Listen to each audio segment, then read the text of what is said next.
Hey, today I have a Q&A and it's from different comments and emails I've gotten over the last week-ish. So let's go and check all that out. The first one was a comment in one of my videos, which was, I would like more info about Polish tanks in V3. Or Polish actually in V3. Well, we have yet to actually see the Polish work, but I brought up their PDF. And there's a few things here worth noting. No hope of retreat, that is still a very good national special rule. Battlefield knowledge means that you can set up an ambush and you count as having fieldcraft. And notice here that it's all Polish infantry units. Now, cavalry is actually an infantry unit. So it would count as the lancers having fieldcraft, which can be amazing if we can get the assault to work. So what I'm seeing right now is not a Poland that is radically different from V2. It is still a nation where you oh, by the way, you get a -1 to outflanking against Poles, which is again a really good thing. Poland is still for me a nation that excels in the cavalry unit.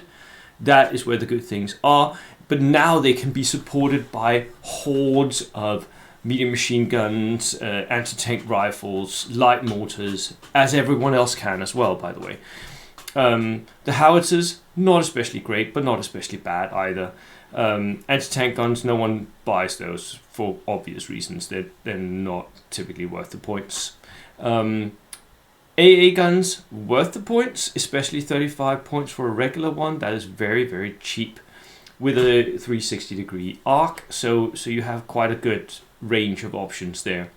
Now, for Poland, I would actually go and get myself armor platoons more or less every single time to support the cavalry and all the teams of shooty bits that you have. And that is, I would get myself the TKS. The TKS tankette is simply the best possible choice for Poland. I don't see anything coming even close to this. You can run them with medium machine guns, which is fine. You can even run them with light anti-tank guns if you want to. I wouldn't recommend it, which it makes it into a Vickers type tank. You can run Vickers with 2 medium machine gun turrets. That is very, very good. And very cheap as well, by the way, because you get a 35 points discount.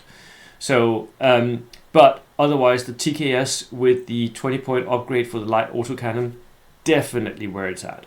So for me, if I was building Polish right now, I am not, but if I was, I would definitely be looking at fielding multiple of these tankettes and light tanks, because that's just really good. So that would be my answer to more info about Poland in V3.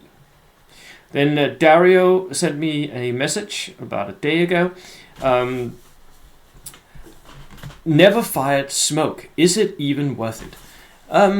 It's still situational, but there are times when it's definitely worth it, because now, especially with the light mortars, UFO list style, because you have so many of them, you're pretty likely to hit.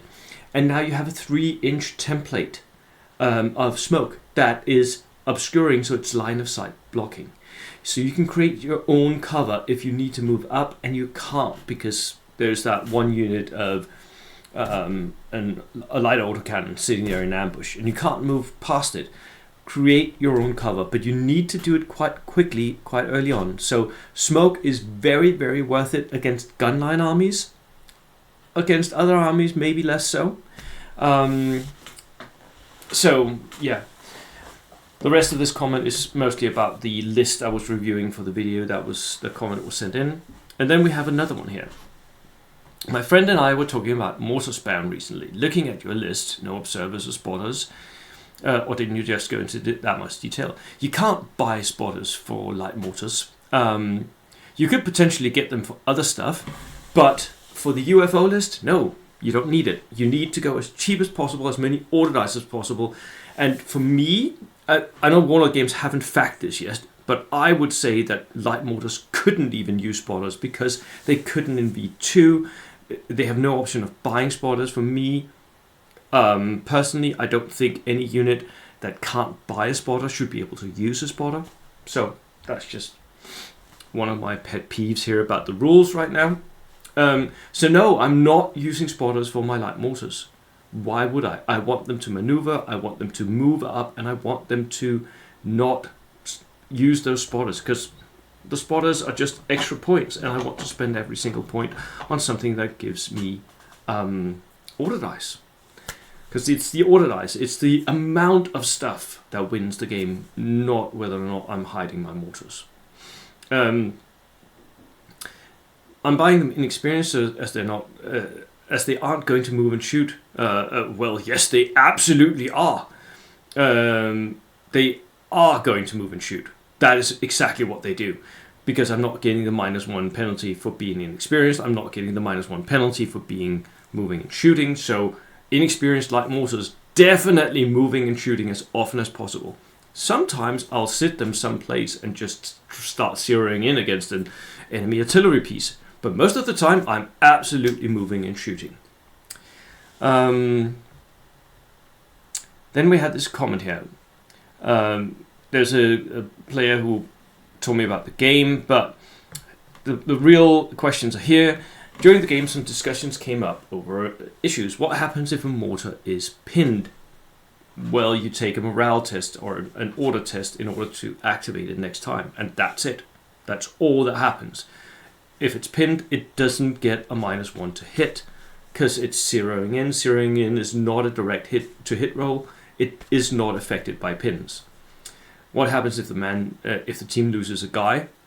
You take a morale test, but you don't get -1 to hit. So, no, it does not increase the score required to hit. And finally, there is some question here. There's a confusion in V3. Direct 6 is required to hit, regardless of any modifiers. Regardless of any modifiers means that you do not modify with pins. So yes, it is classified as a team weapon, and you do get the -1 to hit penalty, but that is a modifier, so you're not modified. Yeah. So that would be the Q&A for today. Thank you all for the comments, and I will try and answer as many of you guys' comments as I can during these videos. So, Merry Christmas, everyone. See you next time. Cheers.